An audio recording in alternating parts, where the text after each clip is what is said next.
Gotta love that single firework. Really feels like 4th of July, eh?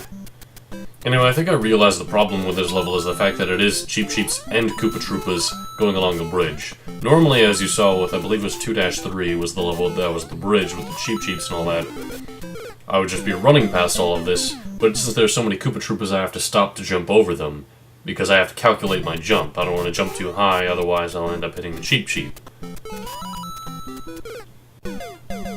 Also, there's cases where when I slow down, they catch up with me, and then that happens.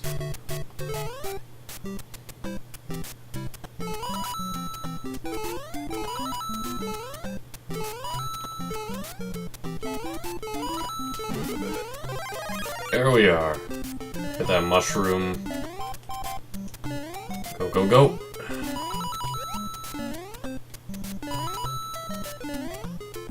Run past them.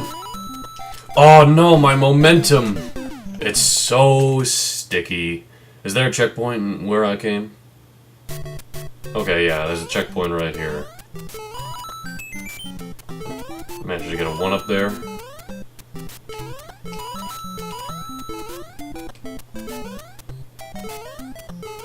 And we finally made it past 7-3, which for some reason was really difficult for me.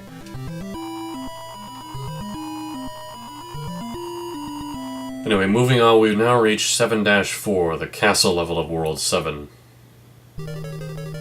This might be another maze area. Oh, it's got these weighted platforms in it. Yup, it's another maze. Let's try the upper path. Or, I guess let's try the bottom path then. Oh, looks like that didn't work. Let's try the middle path. Up into the top path.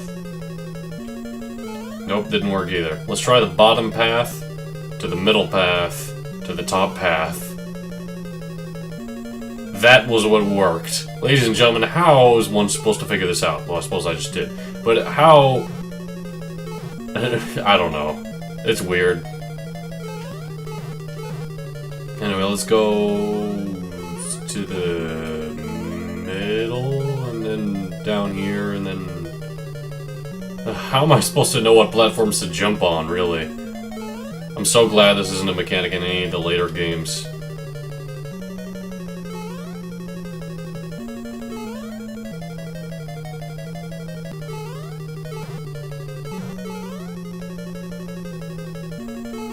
Hey, we made it. I don't know how, really, but we made it. Also, there aren't any mushrooms in this level, so... there's no way we can power through Bowser. Anyway, that's the end of World 7. The last Toad is here. We rescued him. Who cares? On to World 8, where our princess lays. I do really like this controller compared to the one I was using before, because its D-pad was so terrible.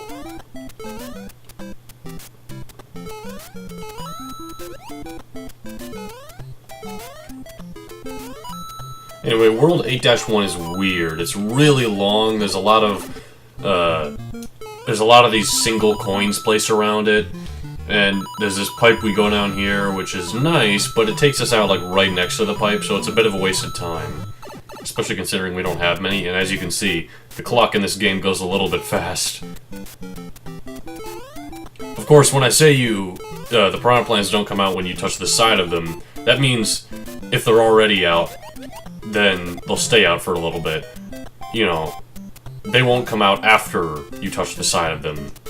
But it's not like they immediately retract into the pipe.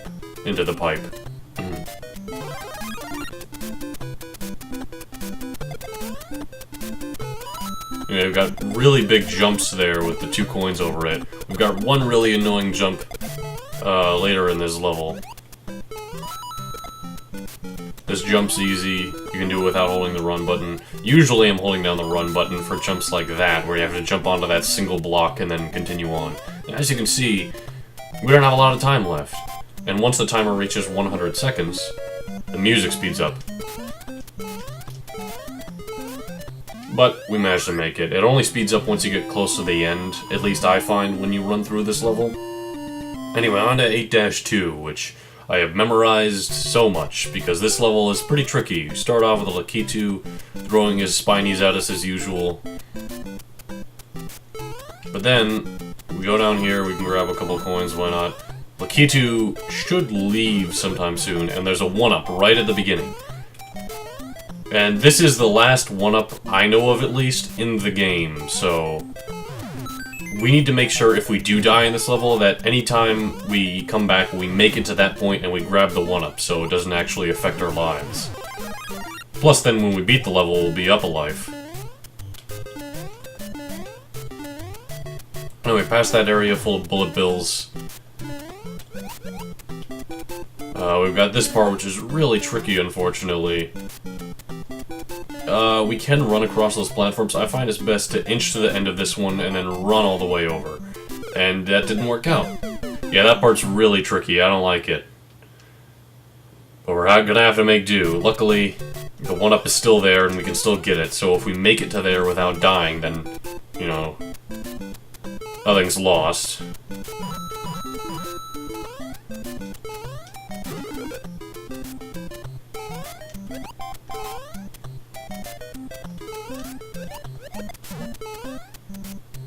Those 2 paratroopers in a row are really scary because they can bounce off of each other and all that. Plus, if you end up jumping on them, then they'll go into their shell and be an issue. That's a lot of bullet bills at once. I don't know what that was all about. But anyway, the way you're kind of intended to do it is go to this platform, go to the edge of it, and then run. That's one of the weirdest jumps in the game, in my opinion at least.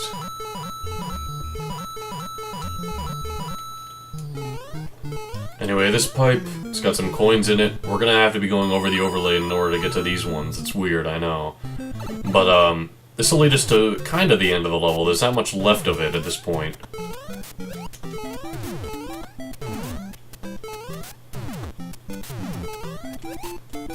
There we are, and here's the staircase out of here, and that's the level. Alright, there's only 2 levels left. How many lives do we have again now? 3? 4? 4, okay. 8-3 is really difficult, because it's just full of Hammer Brothers. I'm not kidding, the whole level has, I believe, 8 Hammer Brothers total. Now, the first 2 are easy. They're on these platforms as usual. You know, you can get up close to them, you can hit them. Plus, on this area right here, there's a mushroom. Oh, and I knocked it back. That's unfortunate, because now we're gonna have to go through the other Hammer Bros without any sort of power-up.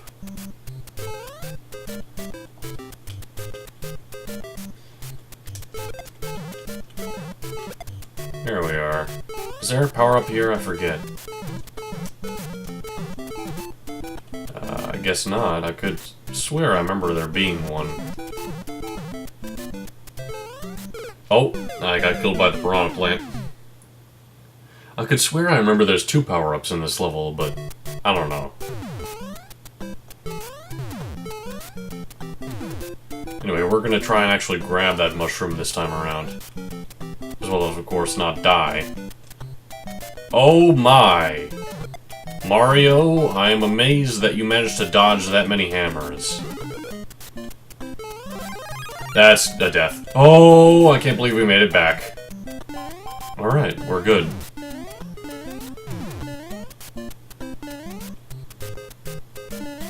Alright, we're gonna keep our distance since they're both at the bottom. When they're both at the bottom, then it's an issue. Because, looks like it didn't matter. Could have sworn. There it is. Oh dear. Now the thing is, if we can manage to grab both of them, then we'll have a fire flower, and then we won't have a problem over here. We do have a problem over there, because there we have 4 Hammer Brothers in a row with no blocks on top of them, meaning no way to jump under them. Oh my, I died again. How many lives do we have left? 1? Oh no, we're gonna get a game over, aren't we? Alright, let's be incredibly careful. Alright, wait for the piranha plant, go. Where are these guys? Kill that one. Stay relatively close to that one. Kill him. There we go. Okay, we got the mushroom. Now we need to keep this mushroom until we get to that other power-up, because the way power-ups work in this game is that normally it's a mushroom, but if you hit the block while it's a well, you have a mushroom, then it becomes a fire flower. Oh, come on. That's unfortunate about fighting Hammer Brothers when you're big, is that the bricks that you're hitting them under break. Anyway, since we don't have a fire flower, we're gonna have to just take the hit, I guess. I just kicked a Koopa shell over there, but, you know, who cares? Oh, I can't believe we managed to make it past all of those guys. We have 1 life left, and it's World 8-4. Let's go.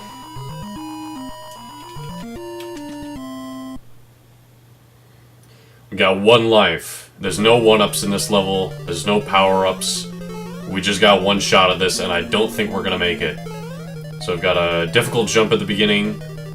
This place is also a maze, but it's a maze in a smart sense. It's not in, oh, the area just keeps repeating until you go through the right path. No, no, no. There's actually a good way to get through here, which is go down the first pipe you see after every lava pit. So you see a lava pit, then you see a pipe, then go down that pipe. That's the pattern I found anyway. We see a lava pit, there's the pipe. We want that one. It's difficult because of these guys. Okay. There's the hidden block. So unfortunately we have to use that to get up here. Oh, this area is the Cheep Cheeps, doesn't it? Yup. Cheep Cheeps jumping at us. There's a lava pit, there's a pipe. Go down it. And we have a water section, weirdly enough. A water section with fire bars in it. I kind of find it interesting that it's here in the first place. I mean, there were underground sections of above-ground levels before when you went down the pipes to get those coins, but that was just a water level in a castle. And then we have a Hammer Brother. No blocks, no nothing, but we managed to make it past him somehow. Then we have Bowser. Wow! I was touching the axe, and then we got a game over. Time to go through the entire game again. And by that I mean the warp zones. I'll cut back to when I get back there.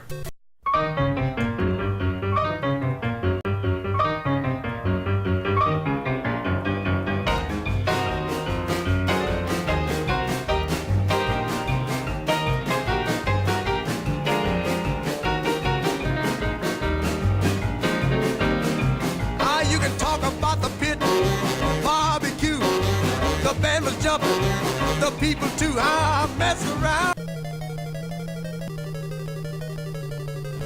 There we go, that's it. Get out of here, Bowser. You're done. We rescued Princess Peach. The game is over. That, ladies and gentlemen, is Super Mario Bros. I do like this ending theme here. There's no actual credits to this game. It just gives you a harder mode if you push B, and you can world select as well. All the Goombas are now replaced by Buzzy Beetles. That's about it. I would recommend playing this game, but in terms of beating it, you have to dedicate yourself to platformers. If you're a fan of speedrunners and speedrunning and platformers, this game's absolutely for you. I mean, learning the shortcuts is super easy, and there's a million speedruns out there you can take notes off of. Same with Super Mario World as well, but we'll get to that some other day. Anyway, that's Super Mario Bros. On the NES. It's a classic game, it's great, it's fun, but I don't think it's the best Mario game, even on its system. I suppose it's the first, so that's nothing new, but thank you all for watching.